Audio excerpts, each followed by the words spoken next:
उन्नाव उत्तर प्रदेश से इस वक्त की बड़ी खबर। पीड़िता शहनाज उन्नाव ईदगाह पत्थर कॉलोनी निवासी ने पुलिस अधीक्षक के दरबार में शिकायती पत्र देकर आरोप लगाया है कि उसी के मोहल्ले का डॉक्टर सरफराज नाम का एक व्यक्ति ने एक बैंक एसबीआई निधि खोलने की बात कही और कहा कि अगर तुम लोग 2000 रुपए प्रतिमाह जमा करोगे तो 5 साल में 3 लाख रुपए मिलेंगे। ऐसा कहकर उसने शहनाज से 5 साल तक पैसा लेता रहा, जिसकी रसीद उसके पास है।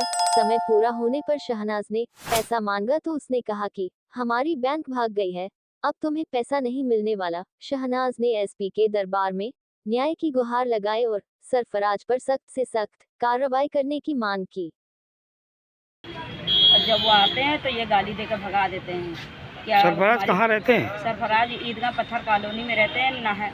नहर पे उनकी दुकान थी, वही उनकी बैंक खुली थी। अब वहाँ पे उन्होंने कौन सी बैंक का नाम मालूम? एसबीआई? हाँ, एसबीआई बैंक थी। अब वहाँ पे उन्होंने हॉस्पिटल खोल रखा है। मतलब कुल मिला के बहुत से लोगों को ठगा इन्होंने। बहुत लोगों को सरफराज ने ठगा हुआ है और उनका घर ईदगाह में है, मस्जिद वाली गली में। अच्छा, तो वहाँ भी पुलिस गई एक बार कि नहीं गई? एक बार अभी पुलिस तो नहीं गई है। आपको क्या लगता है कि पुलिस सुनवाई नहीं कर रही है? पुलिस मेरी सुनवाई नहीं कर रही है तो पुलिस कैसे जाएगी? बस हम सरकार से यही कहना चाहते हैं कि बस वो हमारी मदद करे और उन पर कार्रवाई करें सरफराज पे। ठीक। क्या नाम है आपका? शहनाज। क्या मामला है? मेरा पैसों का मामला है। मेरा नाम है शहनाज। हम रहते हैं ईदगाह पत्थर कॉलोनी में। वहाँ भी सरफराज भी रहते हैं हमारे मोहल्ले में। तो उन्होंने हम लोगों से कहा कि एक बैंक हम खोल रहे हैं, तो उसमें तुम्हें 2000 रुपये हर महीने जमा करने होंगे। ठीक। 2000 रुपये हर महीने जमा करने होंगे 5 साल तक में। और उसके बाद में तुमको 1.5 लाख रुपया मिलेगा और फिर ब्याज मिला के तुम्हारा पूरा 3 लाख रुपया हो जाएगा। फिर उसके बाद में जब 5 साल हमारे पूरे हो गए, फिर जब हमने सरफराज से पैसों के लिए कहा तो वो कहने लगे कि मेरी बैंक भाग गई है।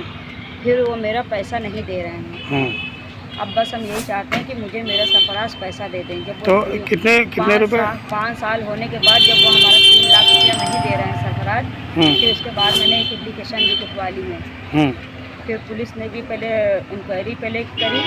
फिर उसके बाद में पुलिस ने भी कहा कि हम तुम्हारा पैसा तुमको दिलवा देंगे। फिर उसके बाद में सरफराज ने उनको कुछ दिया होगा घूस, तो फिर वो हमारी सुनवाई नहीं कर रहे हैं। फिर दूसरे बाद भी हमने फिर दोबारा एप्लीकेशन दी।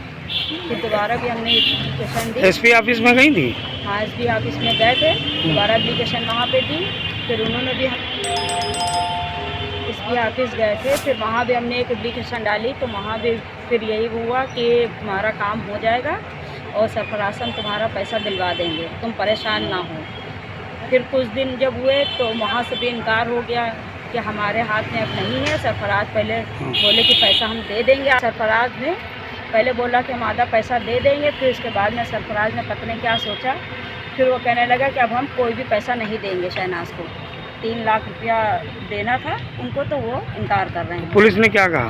फिर पुलिस ने भी यही कहा कि अब जब सरफराज पैसा देने के लिए तैयार नहीं है, तब हमारे हाथ में भी कुछ नहीं रहा, और वो भी इनकार कर रहे हैं। तो इसीलिए हम यही चाहते हैं कि बस हमारा पैसा हमको मिल जाए, हमें कुछ और नहीं चाहिए। क्या करोगी? क्या बताएं? जब सरफराज अब मेरा पैसा देने के लिए मना कर रहे हैं, जब वो पैसा नहीं देंगे, तो बस हम यही चाहते हैं कि पुलिस लोगों और सरकार लोग उन पर कार्रवाई करें और मेरा पैसा जल्दी से जल्दी मेरा पैसा हमें दिला दें।